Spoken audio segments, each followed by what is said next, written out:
Yo. Come on in, man. Come on in.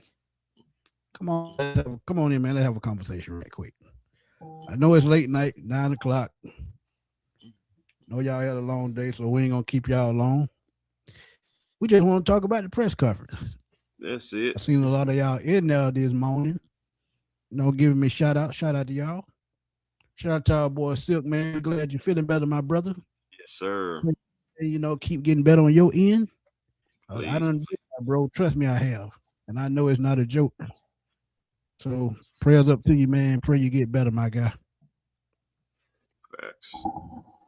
Facts, man. How y'all feeling though, man? Y'all come on in. Like you said, it's late night. It's after 9. I know Pro Bowl on, all that good stuff. But hey, man, at the end of the day, it was a good press conference that happened today, and we got to talk about it just a little bit with the congregation. Hey, man, am I tripping? Should the Pro Bowl be canceled altogether? Because it's just laughable at this point. At least when I was coming up in the '90s, man, at least they played a little bit. I mean, you still saw Marshall Falk, Chris Warren have stupid games where they ran for 200 some yards. But now it's just a flat football game. And really, it's just about the fans at this point because let's keep it real. Um, they should just sit up there and just sign autographs and just get it over with. Yeah, man, it's not fun like that. I'm used to the old Pro Bowl, the old style, and guys going out there and just proving that they're the best. It was almost like a pride thing. You got the best of the best, and you want to go out there and be the best on that field around the best. But you think about it as well. It's a new day and age. Some guys, if it was like that, I actually feel like more guys would actually pull out of the Pro Bowl because they wouldn't want to risk getting hurt or whatever the case. Because the money is different. It's a lot more money involved now, and in these contracts they got different clauses, and we don't know what all is in that black and white. So it's just a lot of different. I feel like I really get that different part. components. I get it. I get it. Yeah. But just give him a damn award. Give him an award. Ain't no need to risk an injury just playing flag football. Because let's be real, they made one wrong turn out for a year. Let's keep it real. You know these ain't right, and they've been playing all year. Come on, man. Come on. Yeah, they gotta definitely figure it out. At the end of the day, that's what all these leagues are trying to figure out now, how to improve like their game. I mean, even with the NBA, you see they're about to do something new with the All Star Weekend, Yeah. stars and stripes and whirl. So they about to do that now, where you're gonna have a team of 8 to 9 players going at each other or something like that. I guess it's gonna be like a little tournament or something like Yeah, that. yeah, But it's gonna be a three-way tournament, man. But the thing is, man, even in the '90s when I was growing up, and I'm going back to the '90s, yes, the '90s, you saw those players, man. They played the game to win. I mean, yeah, yeah, they lollygagged and they scored 140 points, but at the end of the day, they competed, and it's just no competition no more. It's just like a pickup game where the fans go see the stars play, and it just sucks. like you said, sign That- autographs, everything. yeah, Hey, get I it will over say with. this though: the jerseys were definitely better back in the '90s, though. Hell yeah. They even played in they played in their Uh, team jerseys back in the '90s sometimes. Because like my favorite game, the '98 All Star game, I think that was Kobe's first All Star game. They wore their uniforms. So I mean, look, just crazy. hey Third Bird man, game, what's up, man? He say feeling really good about Ian. Feel a change coming within the organization. Can't wait for the show. Robert Blackman, what's good? Nephew say he had an 8-piece from Publix. Man, you ain't even share that shit, man. mm, mm, Don't tell me about no chicken, man. mm. Shaka, He what's said, up, my guy? "Get it on." 6-7. He said cancel that mess. Hey man, it's it's funny. That's all I got to say. It's funny. Yeah, Yeah, Robert yeah. said the Pro Tremere Bowl. said protect him at all costs. Absolutely. If I Yeah, be on, I will let the night to go. Appreciate the donation, 6-7. Appreciate you, my guy. So you got me next time. Callahan better develop this O line correctly. He definitely will. yeah. It ain't gonna be no ifs, ands, or buts about it. Yeah, Caleb McGarry might come out this thing looking better. We'll see, man. We'll see exactly where we're going to go with it because again, we are here to talk about this press conference, and there's a few key talking points that I really believe that we all really, as we heard for most of us, we was already in there listening to it. Really, man, Falcon fans showed up like Smitty was saying earlier, in there, shouting each other out and just listening to what Ian has to say. And Matt started it off, setting the tone, talking about the type of person that Ian is. And again, we talked about on here about him being so well rounded and just throughout the scouting. He's been regional, national, and just even being just assistants and just being the most well rounded guy. So again, it was him being the favorite the entire time, and it just really was if anybody could really just overtake it. And of course, the closest guy that got there was Lifford, but still, he he had to do something like amazing to really just overtake Ian Cunningham. And today, you guys start seeing it. But they really gave away their strategy, man. When you was hearing the press conference and somebody asked a question, what did you pick from all of the candidates? What did you pick from all of them? And what did he say? You talking about Matt? Discipline. No, Ian said discipline. That's Oh. what he picked. That's what he picked from. What he had. Been through all the teams that he worked for. He said discipline is something that he found. He picked off every one of them, and that's something that they have, and that comes with structure as well. You have to be disciplined to stay with a strong structure, and that's something that I thought the Falcons needed. But also, the Falcons picked some from a lot of the candidates as well. They picked, from Lippard, the guy who they interviewed right before him, Harbaugh, anybody that they interviewed as far as GM, as far as president of football, as far as head coach. They picked something from a lot of them, so they're gonna use that to try to grow. And sometimes you have to do that because sometimes you have to pour knowledge into things and learn from everybody to come up with a solid idea. And it is nothing bad because everybody copies everybody in today's NFL. That's just a proven fact. Some of them just stupid enough to get caught. But DeAndre said, like this version of Terry Fontenot, Terry's clone is all about the trenches and draft capital, build through the draft. But the thing about it, he's made it clear he doesn't like to trade up. So for y'all that like to trade up, them days might be over.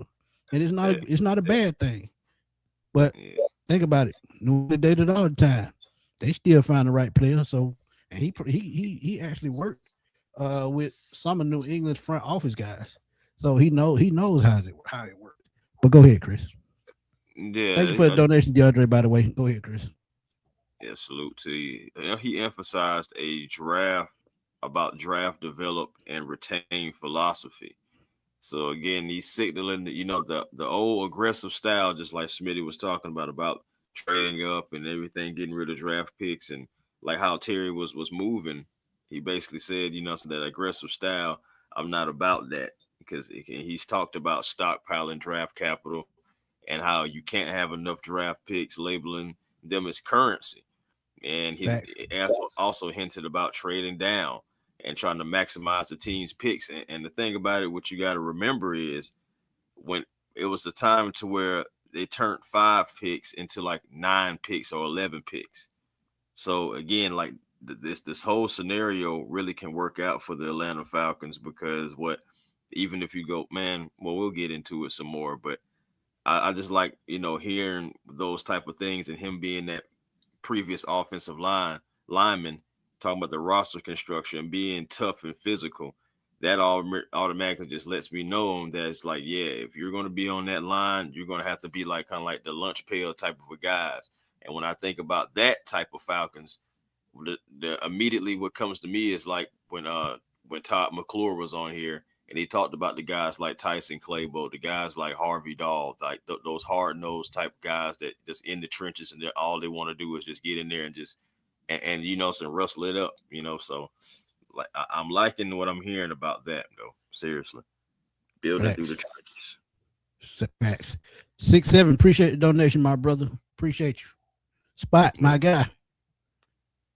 He said giving them that West Side perspective. I appreciate. I got to give it to him, my guy. You know it. You know how I get down. What's good, Smitty? A1 Falcon family. New era is here. My favorite quote from Ian was draft development and retain. This Yeah, all works. yeah, Absolutely. that's what I was But saying. I said I talked about discipline. Mhm. Well, one of the things he took away from the interviews. What else did you like that he said that and y'all can follow along in the chat if y'all watch the press conference. Y'all can drop in the chat. You know what y'all like that, like everybody is doing right now. Drop in the chat what y'all liked about the press conference earlier today. Go ahead, my guy. What Mhm. else did you take from it? Well, man, I also it was a funny thing that he had said about not wanting to mortgage the future, but to be in the now. So again, that goes back to him like liking those picks and liking the stockpile and like to develop, to retain. And real quick, do you think that that was just like a little subtle shot at Terry Fontenot? Absolutely, absolutely. I mean, look. One thing you got to think about, man, as an African American to be in that high of a position, and I think who that was, Asante Samuel, put out a tweet and said 10 openings, no, not one offensive coordinator hired, not one GM hire, not one head coach hire was minority. So yeah, you got to take the shots when you need it because you just can't lose those spots. Now I know Terry get another job somewhere. Raheem has already gotten a job, but at the same time, sometimes our ego get in the way, and that's what happened with both of those guys. They had the perfect opportunity to build on a win now team, and they just didn't, and they just wasted squandered the opportunity because of their egos. And look, we all know it, and we said it. Think about it. When you gave that quarterback $180 million, that cash strapped us for the next 2-3 years. Because if we don't make that move, Michael Parsons possibly in Atlanta, um, Max Crosby probably in Atlanta. Who any edge rusher you can think of, we probably could have. Right. So And, yeah, I get it. I get it why you take the shot because it's some ridiculous moves. So when you make ridiculous moves, things like that, you just gotta take into consideration. So I didn't have no problem with him taking shots because at the same time, if he does the right thing, he gonna show him how to do the job correctly. That's what I took from it. yeah, man, and again, it's just two different styles, and we're going to see exactly, what Ian's style when we heard the philosophy. I just want to see him get to work, and another thing that you got to think about, just like how we had the show about who stays and who goes. For a guy who likes draft capital, what some of these potential veterans could be used as picks, like we've been talking about. You got to start Right. thinking about those type of things because the season really starts now for us. It's like we're about to hit the ground running. Ian also talked about meeting with the salary cap staff actually tomorrow and seeing labeling undrafted well, excuse me, not undrafted but free Reserve agent, futures. yeah, Yeah. free agents, what I'm saying, restricted free agents, unrestricted free agents. So it's like they're about to go over that. They're about to check out the salary, and he's about to start getting to work and start trying to piece together things. So it's going to be interesting to see who he keeps and who is on the move. We talked about on the show the other night about Cal and Algier. And Ron Smith brought it up in the chat. Does his perspective today does it change your thoughts on what could happen with those two guys? Mm, to a degree, it's all still like up in the air because again, this man has to look at look at all the books and have to look at the totality of what's going on with the roster. I feel like once they really gets the idea of which way he can do it, like I think because he doesn't want to like he when he's talking about like just dealing with the salary cap, he wants to make sure that he's doing the right things. And honestly, bro, I'm telling you, I just feel like he is not going to be with necessarily being like with that aggressive style. I think if it needs to be, guys are going to move on. if he has to, because again, I'm just thinking about the one thing that he kept just talking about was, and he's talked about it in multiple interviews, because you know how the Falcons do an immediate team, they have the big press conference, and then they have the other little meetings and stuff to where they have them talking and introducing themselves too. So Yeah, the like, interview afterward. Right. right. So it's just like, but my thing is the same thing he stuck with was the fact about, stockpiling those drafts, sticking to the trenches, building through the trenches. So I'm even thinking about skill players like, okay, does he actually like value like the skill players like that, or is this going to be as long as the trenches are good on both sides of the ball, we're going to have a chance to win games Yeah, but you think about it, where's the game won at? in the trenches, of course. That's what I'm saying. And Like, and, and Courtney Brown, I talked about this about three months ago.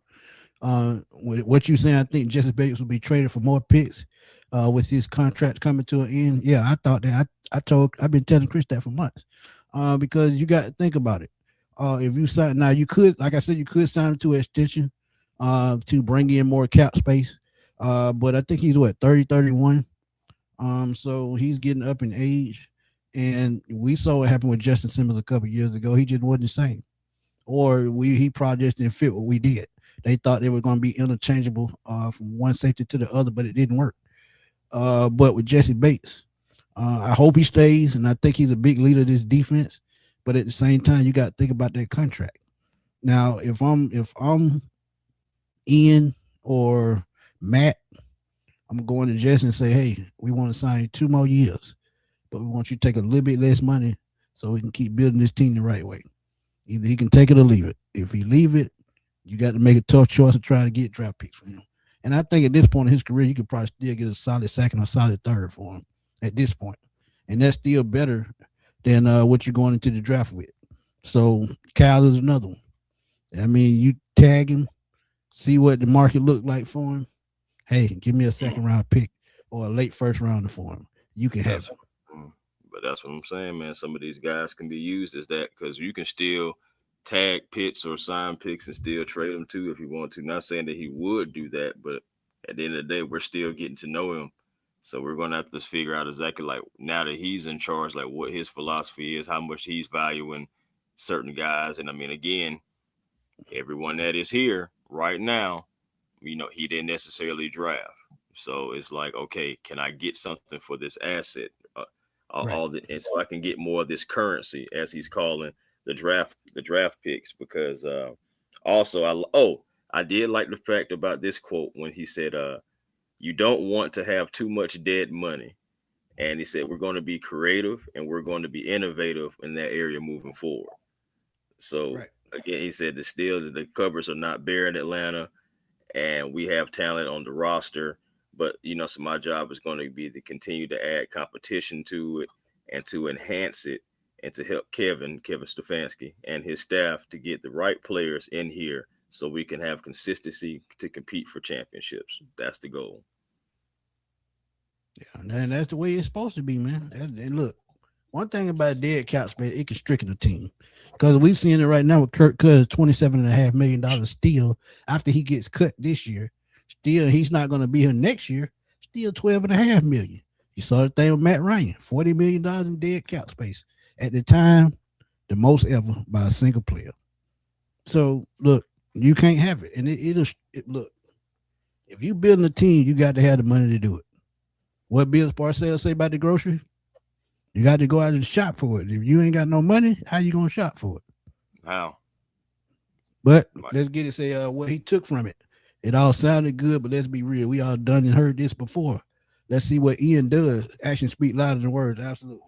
That's a great point. But the thing about Ian, he even talked about that when he was talking about earning the respect of the city. He was like, my actions are gonna, be the whole story behind it. He was like, we can talk about this and we can do that, but I'm gonna show up every day. I'm gonna show up with my actions, and I know, that's easy to say, but how he treats people and how he acts, accordingly with everybody within the organization. So Facts. again, it's like, he already knows, like, yeah, I can say all these things, but at the end of the day, I think he understands that we need action.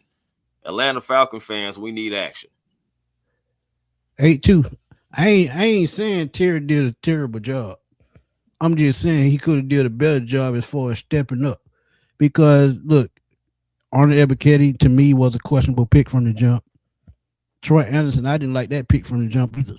Now he did make that last trade he made last year. That was his best move by far, and he did find more gems in the draft, such as Tyler Algier.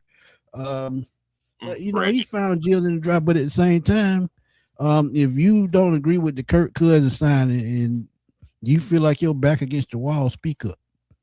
Because if your voice was louder, Kirk Cousins would not be here.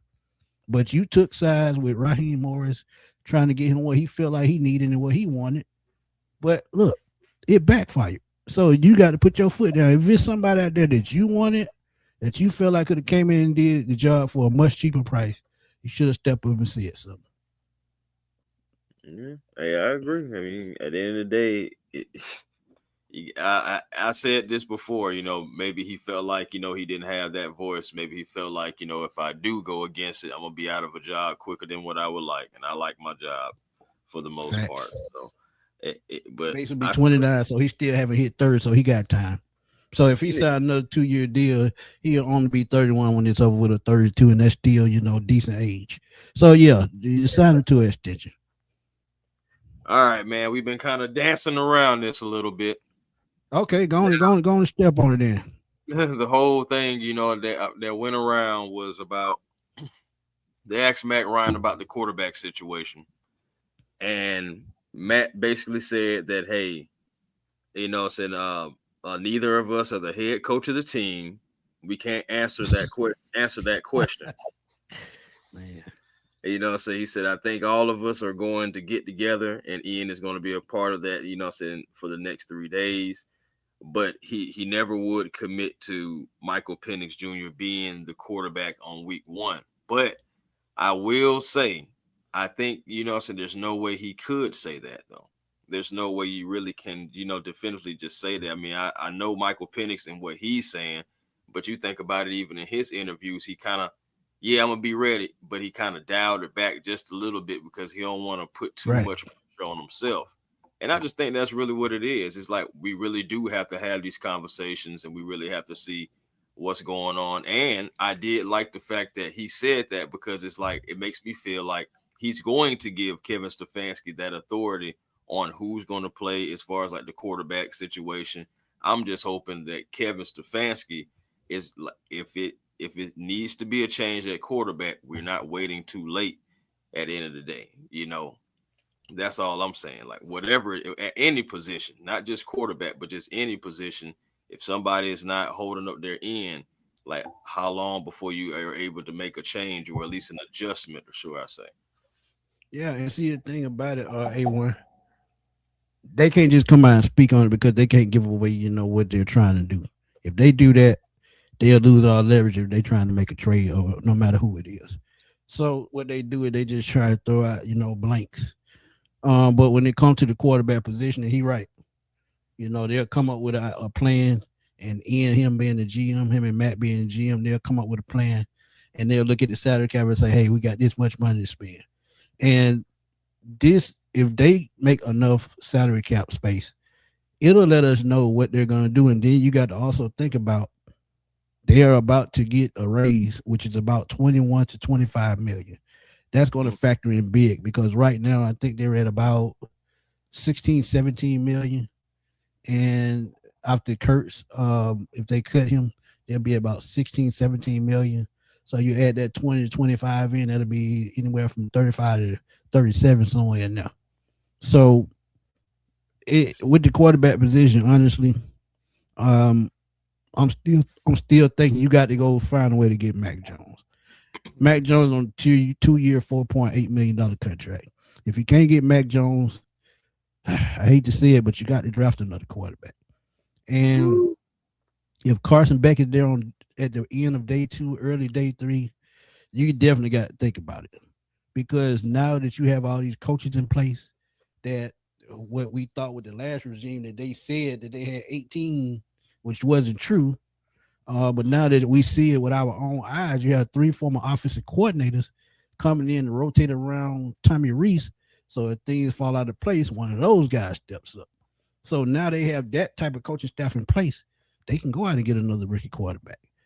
But let's be real. If Michael Penix, he said he trying to be ready by week 1, but I think he'll be on the physical able to perform this or the IR the first 4 games. We'll see what happens with that quarterback position.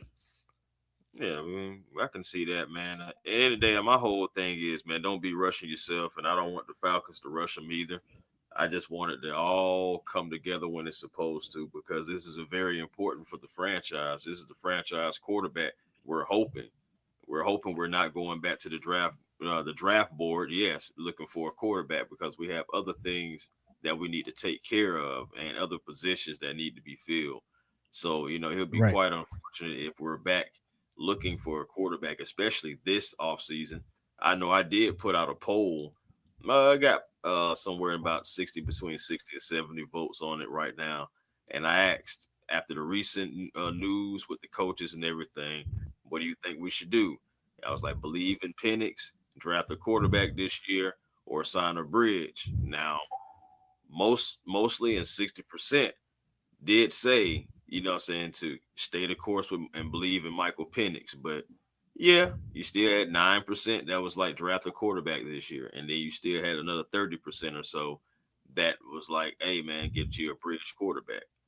So Right. regardless, what I'm saying, the fan base is torn right now, but I think, a lot of fans still believe in what Michael Penix could be, especially with the new coaching staff that we're having all these quarterback coaches, all these different guys that have been coordinators.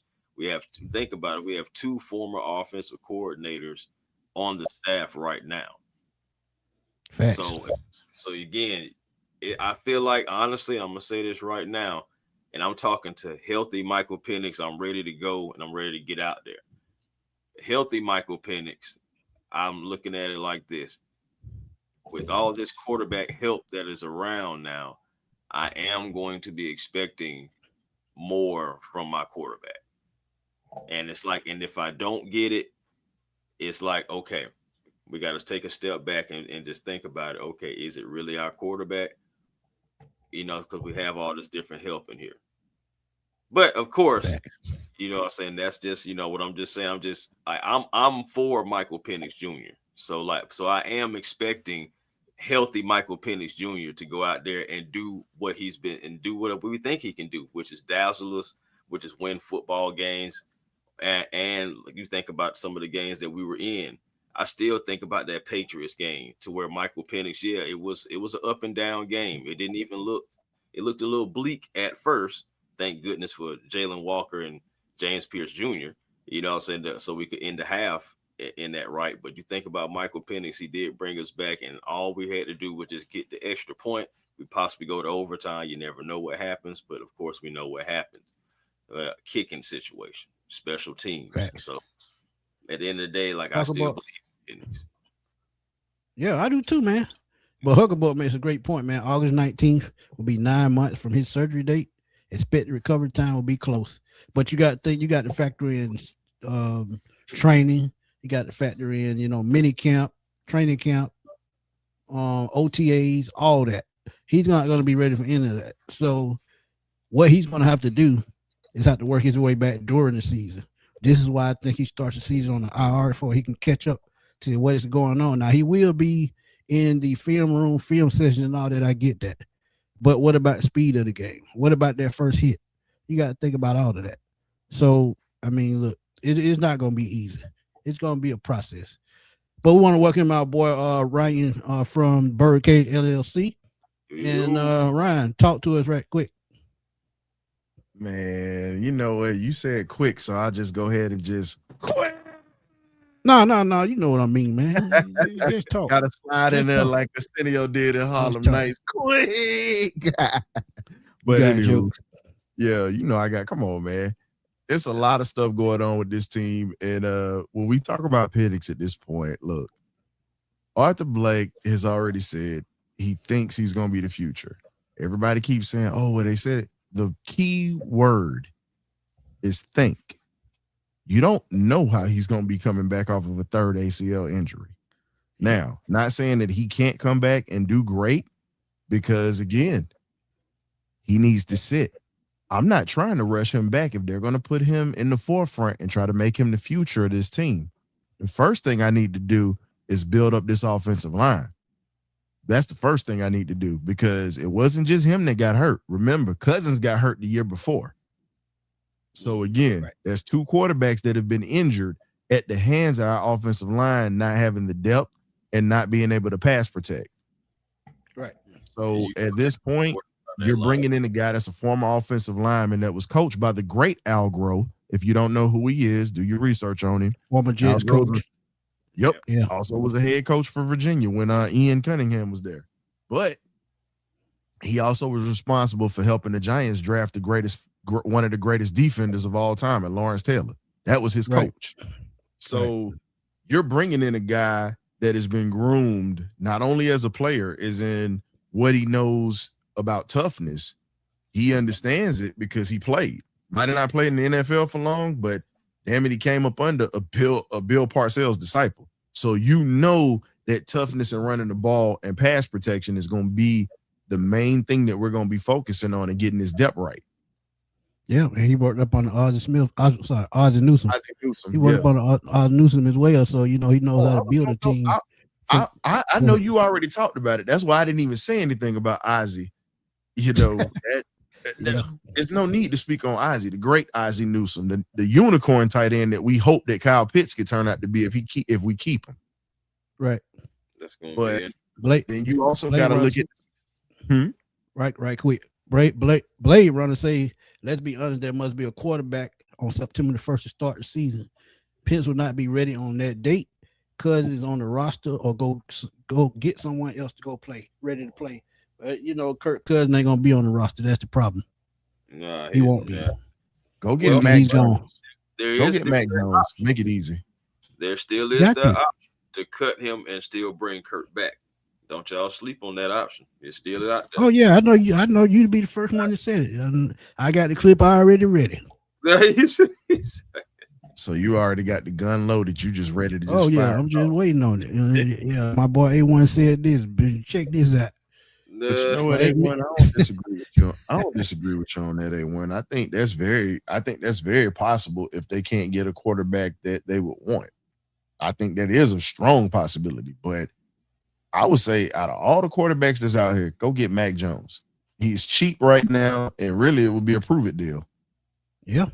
And the thing about, Kirk Cousins, do you really want to pay him $25 million more? And Ian Cunningham just talked about how important cap space is, and that's something that we don't have. And we got to think about Caden Ellis. You got to think about, whoever they're going to bring back. Look, they already got to restructure contracts again. They've kicked the can so far down the road on Jake Matthews. Chris, what did you say that number was the other day about dead cap space? About $30-something million, right? 38 million. So can't do that no more. But Millie said he's gonna keep it funky. People might get mad at me, but to be honest, I don't want no scared ass quarterback. Scared to run, scared to release the ball, scared to take a hit. Just how I feel, and I get that part. No, but at the same time, that's why you build a strong offensive line, so you won't have to worry about that. And the offensive line has got to be fortified again. It's got to get more physical. It's got to get tougher protection because again, we're going to have Michael Penix coming off of this surgery. You got to the offensive line got to be like one of the best things that you have going because you got to protect them. But man, also, fellas, I understand about I still like the whole idea of Mac Jones. But with Ian Cunningham and saying some of the things that he said today, especially about loving picks, I don't see Ian trying to get rid of any picks for Mac. But I know you got something to say, Ryan. Go ahead. But no. I was listening. I don't have nothing to say. I'm letting A1 have. Look, I'm just a welcome guest coming in here, wiping off my feet. I ain't trying to break no glass in here. Hey, man, go ahead and break the glass, but I'm going to just say this. I don't care what we have to give up to go get a starting quarterback. See, this is the thing. Mac Jones is still young. And like Ryan said, prove it deal. You give him a 1 year, he's on $2.4 million this year or something like that. If you trade for him for a draft pick, and if he performs well, you got to think. He played up under Tommy Reese at Alabama, so he knows what to expect. He's a pro-style quarterback. Me and Ryan talked about this a couple of weeks ago. So the thing about it, it's just a perfect fit. And what have they been doing all offseason so far? Familiarity. That's what they preaching. Mm-hmm. So it makes a whole lot of sense. It makes a whole lot of sense. A1, now you see why I keep barking up that tree of Mac Jones. There's a reason for that. I'm not just saying it because I'm with it. Because of cousins. But I get what you're saying about not mortgaging anything. But here's the question though. Are you trying to win now? Or are you actually trying to just build and just hope that something sticks? Because if we're gonna do that, you might as well put Kyle Trask out there and teach him the offense and let him go. You might as well. Yeah. At this point, if you're not going to bring in a Mac Jones, if you don't want to go get a quarterback, go give Kyle Trask a shot. Well, might as well, because Easter Stick ain't worth two dead flies smashed. Hey, I'm just saying, like, well, there's still that option of bringing Kyle Trask. I mean, but there is another option of bringing in another veteran that's possibly played that's not named Kirk Cousins. I mean, you still got Case Keenum out there. You still got Carson Wentz. I mean, again, I don't like the names. They're not sexy. But again, if we're just thinking about all we just want is a backup until our starting quarterback can get back out there, those are the type of names that you got to start looking for. To me, I think that if you go get Mac Jones, that's more of a threat to the fact that Michael Penix may not even get on the field because you may be having such a good year with Mac Jones that you can't just throw him out there unless you're just going to be like, okay, well, we got to see what we have if we're going to keep him or not. Talking about Penix, because I'm willing to sit Penix for a whole year, and the reason I'm saying this is because the man has had 3 knee injuries. This man has to get physically stronger. He has to get mentally stronger. He has to get in better shape to be able to take the punishment. If this is going to be your guy, bringing in Mac Jones for a year is not going to hurt. Arthur Blank has already stepped out and spoke on this. So my thing is this: why sit back and take ass whoopings right now? Just being real with you, why are we going to sit back and take ass whoopings when we have weapons that we can use and actually try to win ball games and actually try to get to the playoffs? I'm not saying that Penix does not need to be here. I like Michael Penix, period. You know what I'm saying? If you're going to sit here and bring quarterbacks in here, okay, if you don't get Mac Jones, D. Minch just said Jacoby Brissett, but I don't think Arizona's letting him go. Then you got Case Keenum. I don't like Case Keenum at all, but guess what? He's got familiarity with Stefanski in Minnesota. So at this point, you got to look at it from all angles. And the thing about Mac Jones is this: he came out of a pro-style offense, and I'm not talking about just with Shanahan. Go back and look at him in college. We just mentioned Tommy Reese. If for my folks that's Falcon fans down in Duval County, you know Mac Jones very well out of one of the winningest schools in the state's history in Bowles High School. And he was coached by legendary head coach Corky Rogers, who played for the legendary Bobby Dodd at Georgia Tech. So he was groomed. He was groomed from high school pretty much all the way up until now. So being able to process the defense ain't a problem for the kid. So my thing is this: why not bring a guy like that in here that's played in a wide open passing offense that uses tight ends? Because he will find Kyle Pitts, Josh Simon, or Charlie Warner. He'll actually use his tight ends as well as his receivers. Right. My thing is, why not use him? And he's mobile. Yeah. And we saw 12 personnel last year for some reason with Kirk Cousins and not Michael Penix. You see it with Matt Jones here, you will see it much more. Trust me. I give you a wide receiver we need to use. Go ahead, Smitty. I'm sorry. I was gonna say Greg said put Big Low at offensive tackle, A1 at slot receiver, Smitty at running back. No, I won't play running back. Put the historian at quarterback, T. Will at tight end, and Jack at water boy. First off, D. Craig, I'm a safety. I ain't no offensive player. I ain't no punk ass quarterback.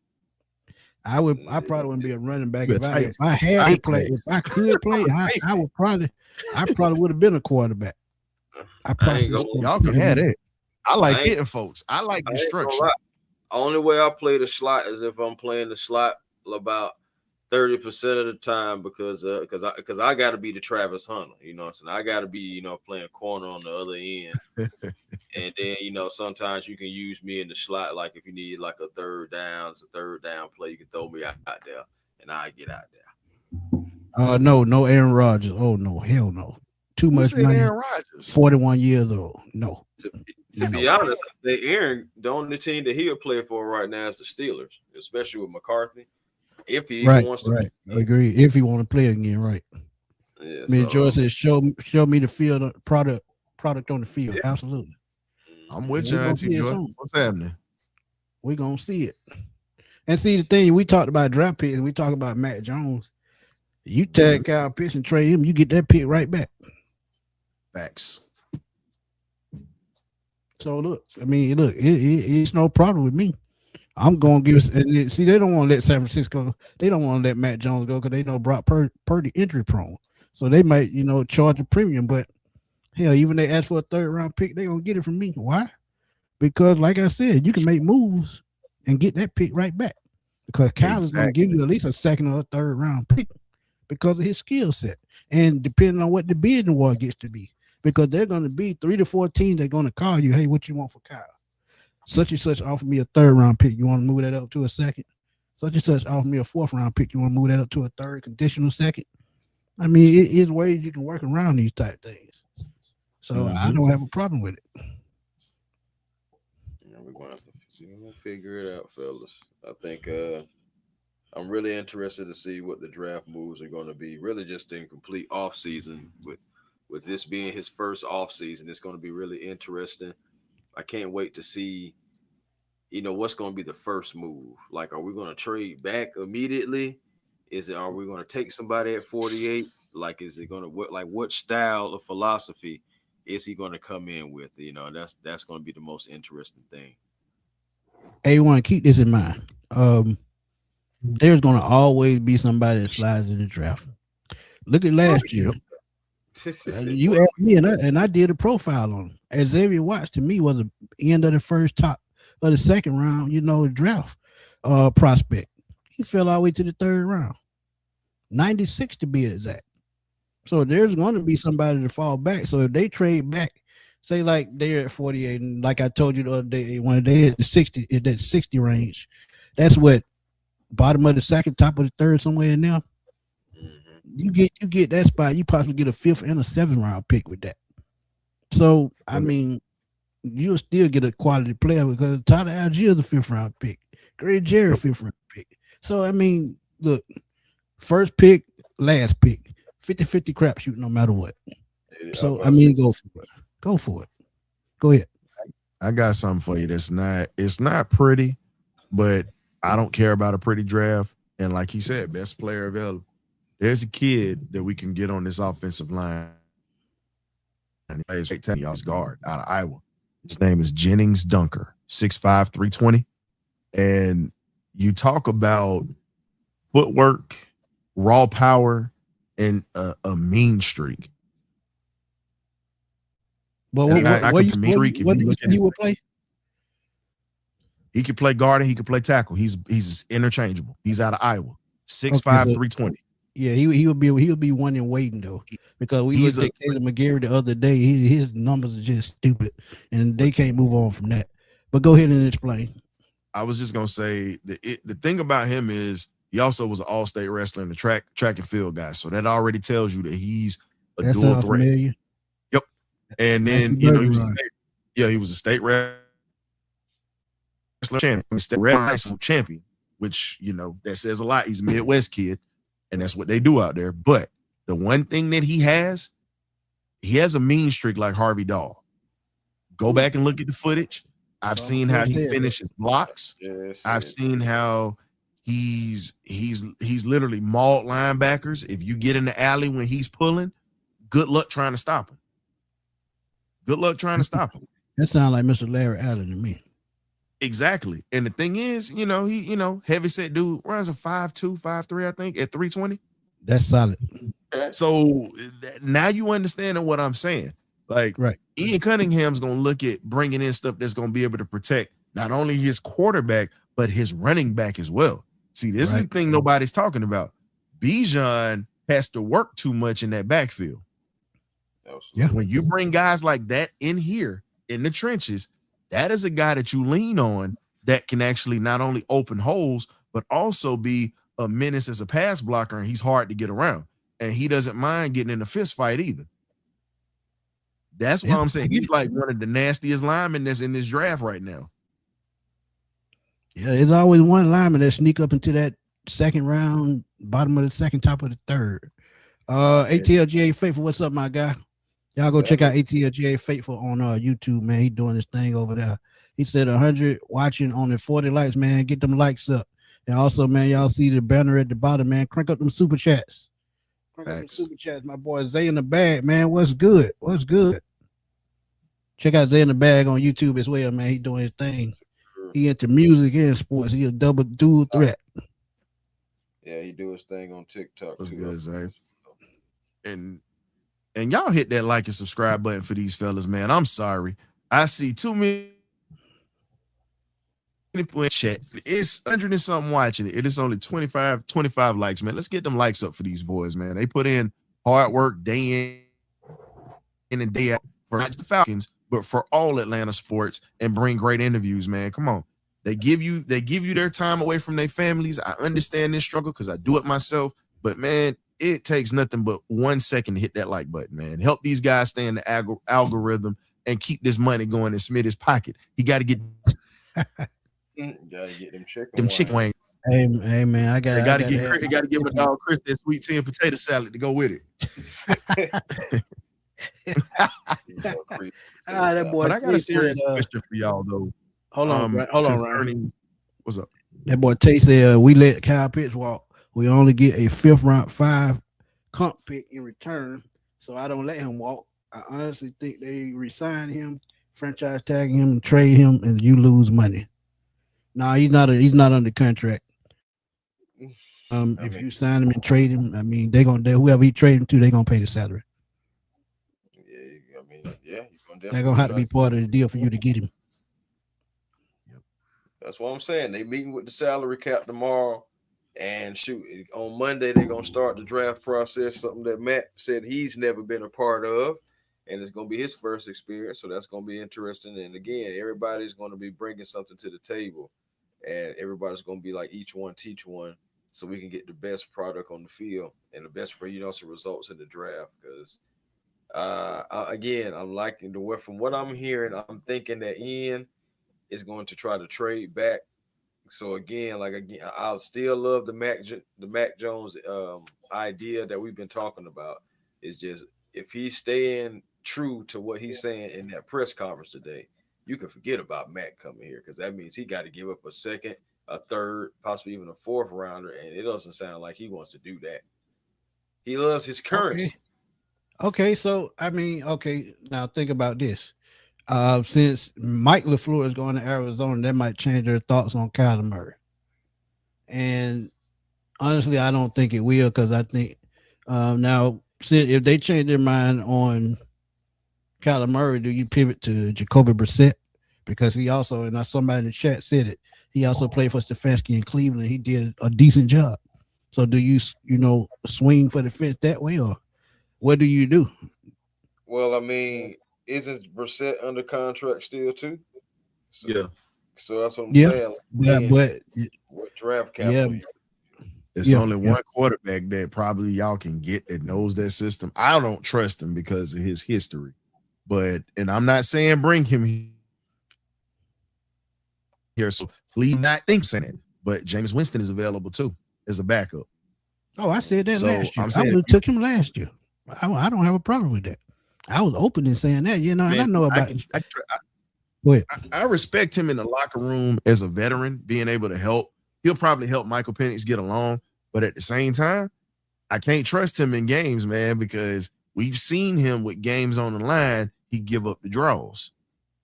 That's why I'm like, can't do that. But that's that. But look, that's the give and the take thing. Sometimes you got to give and take. The thing about it, he's a veteran. He's been around a while, and he makes mistakes. But at the same time, if you simplify the play call enough and Bijan doing what Bijan is supposed to do in the offensive line is protecting, I wouldn't have a problem with it. He's going to make mistakes, true enough, but he's not scared to take those shots down the field like these other quarterbacks we've had in the last 5 years. That's something we've been missing for the last 5 years.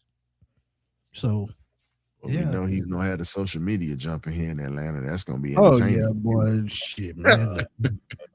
Twan, what's good, my guy? He said I like Matt Ryan. I like what Matt Ryan has done with hiring other coaching staff and GM. The only way is up from here. Let's go. Absolutely. Right.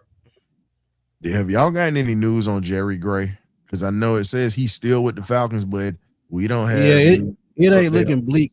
It ain't looking good because that them bringing back Justin Hood and not letting him go anywhere else. I think he's going to eventually take that spot. And I haven't even heard no one say anything about Jerry Gray at all, and it kind of shocked me. But I mean, what can you do? He's almost 70, I'm sure. So yeah, it might be time. No news is good. No news is good. No news is good news. Yeah, I was literally just about to say that because you never know. He could just be around. And the key thing was probably to keep Justin just because he may be about to take over, but it may not be just right now. We'll see, though, because, again, everything is getting to work. The season starts for us tonight or today, should I say, or I guess you can say tomorrow because, again, that's when they meet with the salary cap again. So it's going to be interesting. They the late night Falcons. They've been doing everything at 9 o'clock. Oh, yeah, they shoot. And I feel like today – it was still a couple of meetings. They probably went out to dinner, all that good stuff like that. But I think honestly, right now, Ian probably already in bed right now. If he is as serious as I think he is, I think he's probably already in bed right now. Gonna be an early salary branch. Or he probably could be scrolling through his phone right now, looking up prospects and doing other things right now too. That could be something else because even though he's a GM. And as he spoke on it, the man started from the ground up and he was marinated in good stock when it comes to scouting. And that's something that I've been preaching as long as y'all met me. I said this about our scouting department. As Pop said on Friday, I got to quote him. J-O-B, get off your ass today. That's what we got to get our scouting department to do because it's not just the big schools you got to look at. You really have to do your due diligence. And we're in a region in the South. And I'm heavy on HBCUs, but not just that. You have to look for diamonds in the rough that's around your area, period. Because there's a lot of diamonds that's around this way. And I'm sure that Ian knows because he was groomed under Ozzie and also Howie Roseman. And they're good for finding diamonds out of these small schools. And to me, I feel like the undrafted free agency part of this year is going to be the most critical part to not just build depth, but you also have to bring in guys that can make an immediate impact on this team as well if somebody goes down. So that's what I'm looking at, Smitty. Not only that, Ryan, you got to think about the players that we're losing too, possibly. Like Caden Ellis, you got to bring in a solidified starter to take his spot. And Tejo, Devin Lloyd, I'm gonna do a free agent target on him. He was the guy that Berto brought up the other day that I was looking at anyway because he said Quay Walker or Devin Lloyd, and it was a tough decision for me because I was high on Devin Lloyd when he came out of Utah, what he could bring as far as a coverage linebacker, as far as a run stopper, and as far as a pass rush, he can do it all. So it's tough. The guy. You said Devin Lloyd. All I'm saying is this. If you're going to get a chance, if you got a chance to bring in a Quay Walker, you bring in a Quay Walker because that is a guy who not only can blitz the passer, he can also get back in coverage and not just getting in coverage and dropping in pass lanes. He can run with your tight ends and also your running backs too. So, and he's physical and he's tough. And the beautiful thing about him is he's got a mean streak. He's been thrown out of a few games for fighting. Yeah, unfortunately. You need those crazy guys. Exactly. I'm tired of the church. I'm tired of the church boys that pass the collection plate. But guess what? And you know what? I'm not even gonna trash that. If your ass can come in here and preach on Sundays, Mondays, and on Sunday afternoons or Sunday nights or Monday or whenever we play, you can turn it on like Reggie White used to. Boy, hey, you can have as many turkey drives and as many communion parties as you want, long as you come in here and ball out.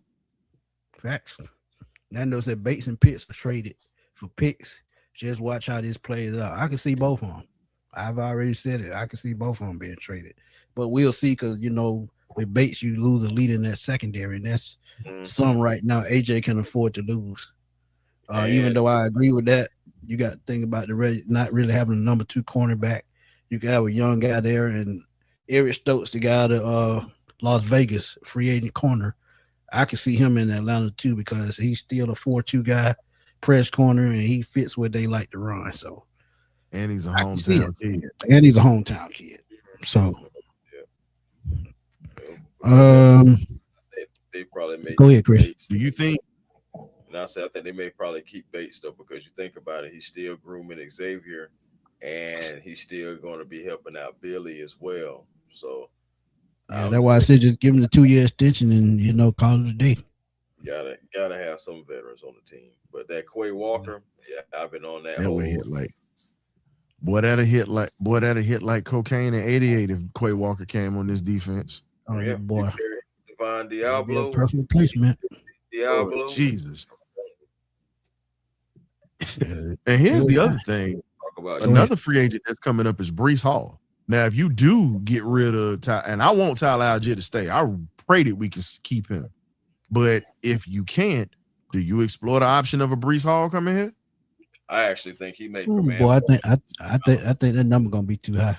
Yeah, he's gonna. You can get a discount on him. It's kind of like buying a used car at this point because he's had a season-ending injury already before. Yeah. So you can kind of discount that rate. Say, hey man, you haven't finished X amount of seasons or whatever. You've been injured back and forth, and when he's healthy, he's hell. Yeah, but the thing about it, dude, you don't want to get into that bidding war. That's with any other player. If we offer him a contract, there might be somebody come up right behind us. Say, we'll offer you $2-3 million more than what they give you. He gone. Okay. And look, just like Tyler Algier, same thing. I mean, we looking at what the asking price is gonna be. At the same time, we get into a bidding war. Hey, he was a 1,000-yard rusher. He never fumbled, like Chris said, he never fumbled the football. That number gonna go up. So I mean, go ahead, Chris. My bad.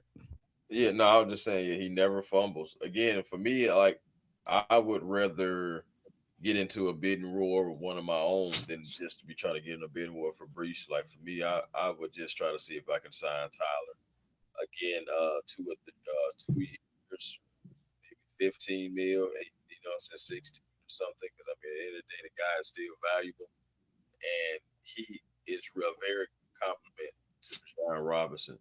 When you just need that change of pace, somebody that's going to come in there and just punch somebody right in the mouth, you need Tyler Algier. They really take the pressure off of one another. And it's just at the end of the day, regardless of the quarterback situation that we don't still know what's going to be fully, we know what we're hoping for, but we'll see what happens. And I just feel like regardless, even if you do have Michael Penix there, week one of the best things that he can should have is a solid offensive line and a solid run game that he can hand the ball off to, that can also help the offense as well. So you already got the real thing in your face. It's just whether you're going to be able to pay it or not. Agreed. That boy Georgia Price said Quay Walker's a nice player, but Caden Ellis is 30 years old. I would be interested to see if the Falcons let him walk. All brick will stand on the table for Caden Ellis to stay in Atlanta. So I guess they're going to be throwing the ones up there too. So, I mean, we'll see. I mean, I don't blame Caden is a leader. And Caden, I ain't going to lie, his best attribute is when they have him, what he's been doing for the last season and a half, going after the quarterback and being a leader in the locker room. So, again, like, hey, I can't lie. He's earned some money. He's, like we said, he is 30 years old. But, again, Quay Walker's 25. You can go younger and try to get the position. Maybe you give him a nice contract to where it's like it's going to be more lengthy and you at least have that position already solidified for multiple seasons instead of just trying to figure it out on whether Cade is going to take a 2-year or 3-year and you know what's going to happen after that.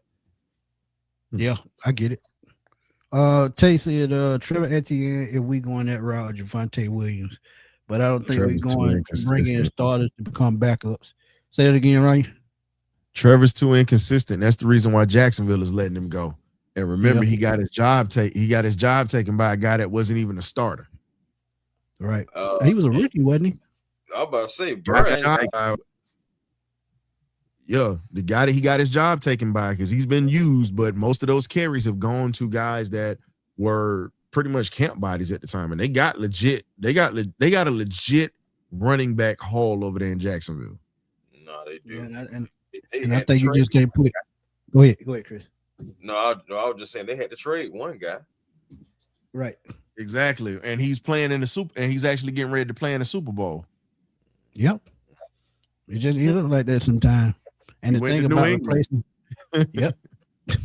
Thing about replacing the running back, when you replacing the running back to go with Bijan, it's got to be a Tyler like running back. It's got to be a power runner. It just can't be anybody because you got the speed and the lightning with Bijan. So you go with the power back to where the defense now. You just can't put anybody back there. It's got to be a type.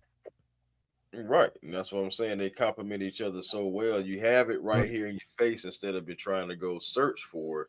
You should try to see if you can keep it together right now. But that's if they gonna pay him. That's the whole thing. We keep saying, "Are you gonna pay him?" Yeah, we keep saying this. That is the We main keep thing. saying this. Like it's like we want to keep him here, but are you gonna go pay him? Now, Well, running back out of Here's a question for you about Tyler. I got two backs. I got two backs for you that's physical as hell. Two of them. Well, you got the kid Nick Singleton out of Penn State, and then you got Curtis Allen out of Virginia Union. Those are two dudes. And Curtis Allen got over 2,000 yards this year. And dude from Penn State, somebody in the chat agree with you, man. Yeah. So all I'm saying is you got Singleton out of Penn State, or you get Curtis Allen, you can get him as an undrafted free agent out of Virginia Union. I trust anything that comes out of Virginia Union. If you know about that program. Yeah, good program. But my thing is too, I wonder if this Drew Nestler is out of that spot. Say that again. Tyler Lee. Okay, go ahead. StreamYard, boy. Mike Washington Jr. from Arkansas, 6'2", 235. Yeah, he's definitely a good. That's another one that's on the radar too. I mean, it's a couple of dudes that's out here that you can really bring up in here, and they could fit what we do. Right. Andrew, man, we know Algier is proven. It's just that contract, man. Go ahead, Chris. My bad. Again, it's like you're gonna have to pay somebody, man. Again, I know for a fact what I'm getting with Tyler Algier. Again, I hear y'all about saying the guys that can fit, but I know what does fit. It's no question asked about that. And again, I know my thing is with Tyler, will he move on, to go be a number 2 somewhere else? I don't think so. The only way I see Tyler even really moving on from Atlanta is if it's going to be the starting role. And it makes no sense to leave Bijan Robinson to go be a number 2 anywhere else in the NFL. So let me ask you this, A1. Let me ask you this. Mm-hmm. Do you think he will look at his option and then talk to the team and see what they mind at and then make a decision on whether he's going to come back here? Hopefully the team is reaching out to him and he doesn't have to go out there and even. No, I'm just saying if he decides to, explore free agency, see what they're talking about. And if they give him a number 1 spot, he say, hey, well, this is what I need to be. Or if they want him to share carries with somebody, guess what? I can stay where I'm at and just get paid there. Again, it makes no sense for him to leave Atlanta and share carries with anybody anywhere else in the NFL when you're playing with Bijan Robinson. I agree with that. But Wizardton 97 said he started in Dallas. And I agree with that. I can see that. But again, if they reach out to him, honestly, that's the one team that scares me. Because, yes, he should be a starting running back day 1 if he goes to Dallas. So that is like the one team that scares me. I guess you can look at no, not them. I was maybe Houston. they're kind of up in the air. So it's just like, I mean, it's other teams, yeah, but what we have, everybody has to see exactly what we've been talking about from the beginning. What's the money gonna look like? But I'll I'm still gonna try. tell you another running back I like, and I'm gonna stick to it. He been around a little while, and that's Damian Pierce. Power back, he fit that same mold. I could definitely see him in that number, and he'd probably be, a reasonable price. Oh, he's definitely gonna be cheaper than Tyler, but he ain't Tyler. No, he's not Uh, Tyler. No, and but I'm saying he but the just fits problem that with mold. Pierce is this pass blocking. Yeah, That's I been his agree. strong suit. He can run the ball hard. Good old South Georgia. I agree with pad block. Good old Take a hit. It's the pass protection. Think about it. Running the ball has never been a problem for Damian Pierce at all. Go back and look at him at Florida, or go back and look at him when he was playing at Bainbridge High School. He's a monster. But when it Yeah. comes to pass blocking in some downs, he gets bullied because of his size. Javante Williams did have 11 touchdowns, 1,200 yards. Absolutely. Yeah, down and down. So that's another thing too. Will they try to keep Williams? Because I mean, I'm just saying, 11 touchdowns is 11 touchdowns. You hear me? Yeah. Can't knock that. And that's what I'm saying. If they sign Williams, if I'm looking at that Algier, I'm like, not going down there. Sharing carries. I don't like Najee Harris. He overrated. Keep it real No. with Najee Harris literally just tore his Achilles. Hell no. you. Yeah. But this is what we're gonna do. Ryan, you're gonna end the show like this. You tell us what you took from the press conference today, and we'll feed off your last word, and that's how we'll end the show. Okay. The things that really stuck out to me was the fact that outside of paying homage to being from Atlanta, he made it short and sweet today. And the beautiful part about it was this is what stuck out. The two quotes, prove it and earn it. He said that today. He said, I got to prove it. I'm here. Now I got to prove it. And then I got to earn the trust, not just of the front office. I've got to earn this of this fan base too, because it's a lot of talent here, but we got to win. And those two things stuck out to me. Everything else, okay, I hear what you're saying. You just literally said, I got to prove it and I got to earn it. That right there, now I have my expectations for this cat because he paid homage to the systems he came from. And he talked about the team being physical and how he wants to build in the trenches. Those things is what stuck out to me today. I expect us to actually get some big uglies in this draft, pretty much to set the tone. That is what I took from this. And he's going to try to retain the guys that are here. Go ahead. Yep. Draft, develop, retain. That's the most powerful quote that I just think, that really just sets up everything that he's said today about the trenches. Yes, having those big uglies in the trenches on both sides, because that's where the football game is won. You win in the trenches, you dominate in the trenches. There's nothing that the other team can do, no matter who's over there. And we've seen that before. So again, I love that fact. I think that the whole thing about stockpiling draft picks and using them as currency, because it's not just about drafting the player. He also said about you can use that same currency to go get proven veterans, to go get, some other players that, can come in and just fit. So again, like I'm looking at it and I think he's going to look at the whole thing as a chessboard and he's just going to navigate it. He's just going to navigate it. He's going to work with his team. He's going to he's going to be the guy. But again, it's going to be the team behind him that's also, helping him flourish. I can't wait to see like what's going to be the scouting things, because again, him being a scout, I can't wait to see like what's the type of players that we're interviewing, the type of players that we're looking at, the guys that we're going to go see. So it's going to be interesting. I'm excited about what's going to happen going on as our fam said in the chat, Terry's clone. We'll see what happens because this guy, again, he used to play football himself. So, and he loves those trenches. He loves trying to be physical, wants to be a tough football team.